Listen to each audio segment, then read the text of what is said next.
Kansara DTV news ગુજરાતીમાં આપનું સ્વાગત છે। નજર કરીએ આજના મુખ્ય સમાચારો।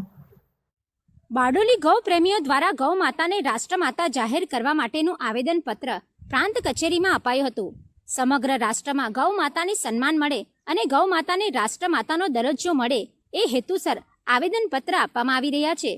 ત્યારે બારડોલી પ્રાંત કચેરીએ બારડોલીના ગૌ ભક્તો, ગૌ સેવકો અને હિન્દુ સંગઠનો તેમજ ગૌ પ્રેમીઓએ ભેગા મળી મોટી સંખ્યામાં ઉપસ્થિત રહી આવેદનપત્ર આપવામાં આવ્યું હતું। તેમજ ગૌવંશની કતલ થતી અટકાવવામાં આવે અને જે કોઈ આ પ્રકારનું કૃત્ય કરતું પકડાય તો તેને ફાંસીની સજા કરવામાં આવે તેવી માંગ સાથે શ્રી રામના નારા બોલાવી રાજ્યપાલ તેમજ મુખ્યમંત્રીને સંબોધીને આ આવેદનપત્ર અપાયું હતું। આ કાર્યક્રમમાં ધગમગતા તાપમાં 1000થી વધુની સહી ધરાવતું આવેદનપત્ર લઈ બારડોલી વિસ્તારના ગૌશાળાના સંચાલકો, રાજકીય વર્ગ ધરાવતા મહાનુભાવો, હિન્દુ સંગઠનના હોદ્દેદારો, ગૌ સેવકો તેમજ મોટી સંખ્યામાં ગૌ પ્રેમીઓ જોડાયા હતા। જય ગૌ માતા, જય ગોપાલ, જય શ્રી રામ, સત્ય સનાતન ધર્મ કી જય।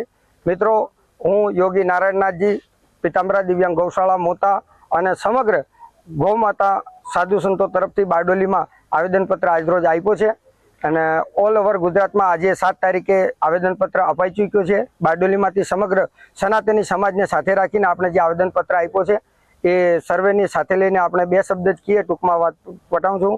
એક તો ગૌચરની જમીન સર્વે જણાને મળે જેથી ગૌ માતા રોડ પર રખડતી બંધ થાય। ગૌચર નથી એટલે ગાયો રોડ પર રખડે છે।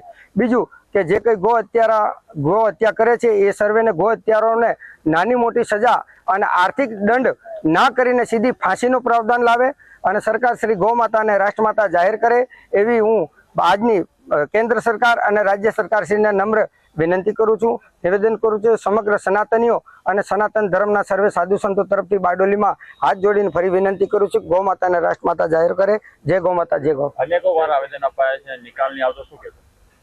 નિકાલ નહીં આવે તો આજે આંદોલન ચાલી રહ્યો છે ગૌ આહવાન સન્માન યાત્રાનો, એની 4 આગળ જતા ઉગ્ર પણ શાંતિપૂર્ણ અહિંસક તરીકેથી 4 સ્ટેપમાં કરવામાં ફરી 80 દિવસ પછી બીજો આવેદન આપવામાં આવશે, ફરી 80 દિવસ પછી ત્રીજો આવેદન આપવામાં આવશે અને ચોથો આવેદન દિલ્હીમાં ધરણા પ્રદર્શન સાથે અને સાધુ સંતો આ મરણ અનશન ઉપવાસ કરીને અને સુરતમાં એ દિલ્હીમાં રામલીલા મેદાનમાં જ્યાં પણ સરકાર શ્રી જગ્યા આપશે ત્યાં આ મરણ સાધુ સંતો એમાં 65 જેવા સંતોએ નામ નોંધણી કરાઈ ચૂક્યા છે કે જેમાં 5-5 સંતો બેસશે, એક સંતની કોઈની મૃત્યુ થશે તો એની જગ્યાએ બીજો સંત બેસે, એવા ભારત વર્ષમાંથી 65 સંતો તો બેસી ગયા છે અને આગળ પણ નામ નોંધાવવાનું ચાલુ છે।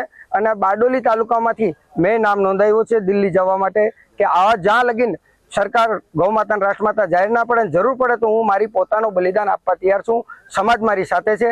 સર્વેને જય ગૌ માતા, જય ગોપાલ, જય Shri Ram. Bureau report, DTV news, Bardoli.